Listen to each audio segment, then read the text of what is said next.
Buenos días, estudiantes de la Escuela Luis Mate Larraín. Espero que se encuentren muy bien en sus casas junto a sus familias. Hoy los voy a invitar a que me acompañen a realizar una clase que tiene que ver con el objetivo de conocer las características de la civilización mesopotámica. Niñas y niños, vamos a iniciar con la ubicación de Mesopotamia. Primero que todo, decir que Mesopotamia significa país o región entre ríos y que se encuentra particularmente entre los ríos Tigris y Éufrates. En esta zona del Asia Menor se desarrollaron las primeras civilizaciones que alcanzaron invenciones de la antigüedad, cuyas creaciones siguen tan vigentes como hace 5.000 o 4.000 años. La región de Mesopotamia fue el hogar de distintos pueblos, siendo los sumerios la base de las civilizaciones que allí se desarrollaron. Más tarde, otros pueblos como los acadios y asirios desarrollaron diferentes civilizaciones adoptando elementos culturales presentes en el territorio y aportando nuevos. Las primeras ciudades surgieron con el asentamiento o establecimiento de grupos de personas en torno a los ríos, para practicar la agricultura y así poder alimentarse. Los primeros grupos formaron aldeas y luego se fueron agrupando varias aldeas formando poblados y luego ciudades. Veamos ahora la organización social y política. Las sociedades urbanas contaron con excedentes alimenticios. ¿Qué quiere decir esto? Que producían más alimentos de los que se necesitaban. Esto permitió almacenar productos para utilizarlos en temporadas de escasez, intercambiarlos por otros bienes y permitir que algunos grupos se dedicaran de modo exclusivo a nuevos oficios, tales como alfareros, orfebres, tejedores, etc.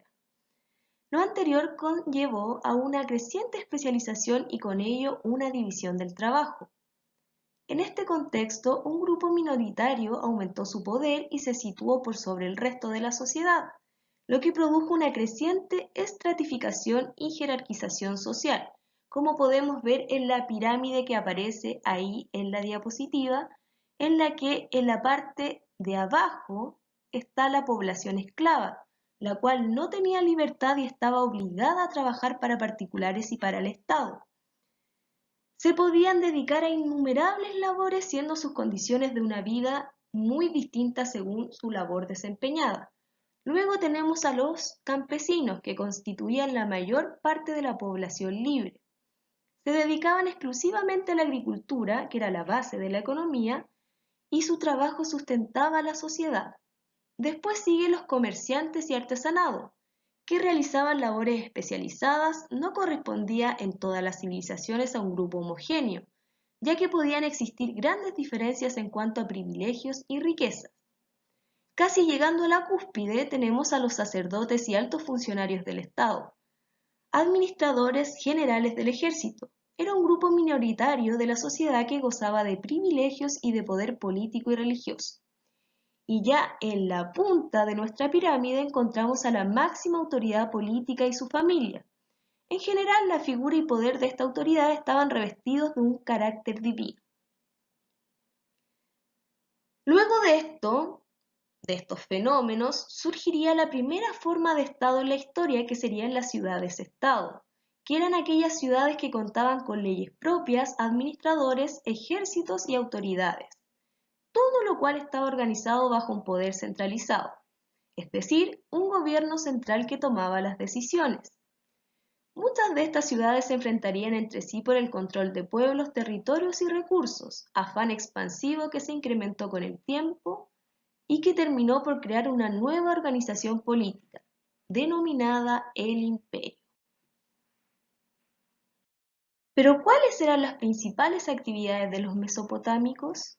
Las personas que vivían en las ciudades se dedicaban a actividades tales como desempeñarse en agricultura, artesanía, comercio, sacerdocio, militares, escribas y gobernantes. Los campesinos en la actualidad siguen trabajando en los campos, no olvidar, para abastecer a la ciudad de productos agrícolas, vegetales, leche, queso, carne, entre otros. La religión.